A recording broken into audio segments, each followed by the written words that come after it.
আসসালামু আলাইকুম প্রিয় দর্শকবৃন্দ। আজ আমি আপনাদের জন্য খুব ছোট কিন্তু অনেক ফজিলতের একটি দোয়া নিয়ে এসেছি। এই দোয়াটি পড়তে সময় লাগবে মাত্র 5 সেকেন্ড, কিন্তু এর নেকি অনেক বেশি। হজরত মোহাম্মদ সাল্লাল্লাহু আলাইহি ওয়াসাল্লাম বলেছেন, কিছু ছোট ছোট জিকির আছে যা পড়লে আল্লাহ তাআলা অনেক নেকি দান করেন। দোয়াটি হল সুবহানাল্লাহি ওয়া বিহামদিহি। সুবহানাল্লাহি ওয়া বিহামদিহি অর্থ, আল্লাহ পবিত্র এবং সমস্ত প্রশংসা তার জন্য।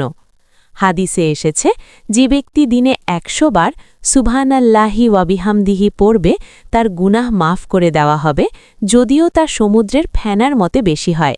সুবহানাল্লাহ। এত ছোট একটি দোয়া, কিন্তু কত বড় ফজিলত। আপনি হাঁটতে হাঁটতে, বসে বসে, কাজ করতে করতে যে কোনো সময় এই দোয়াটি পড়তে পারেন। চেষ্টা করুন প্রতিদিন অন্তত 100 বার পড়ার, তাহলে ইনশাআল্লাহ অনেক নেকি আপনার আমলনামায় লেখা হবে। আরেকটি ছোট দোয়া, সুবহানাল্লাহ, আলহামদুলিল্লাহ, আল্লাহু আকবার। হাদিসে এসেছে, এই 3টি শব্দ আল্লাহর কাছে খুব প্রিয়। তাই আমরা প্রতিদিন বেশি বেশি জিকির করব, ছোট ছোট দোয়া পড়ব এবং নেকি অর্জন করব। আল্লাহ আমাদের সবাইকে বেশি বেশি জিকির করার তাওফিক দান করুন। আমিন। ভিডিওটি ভালো লাগলে লাইক, শেয়ার এবং সাবস্ক্রাইব করতে ভুলবেন না।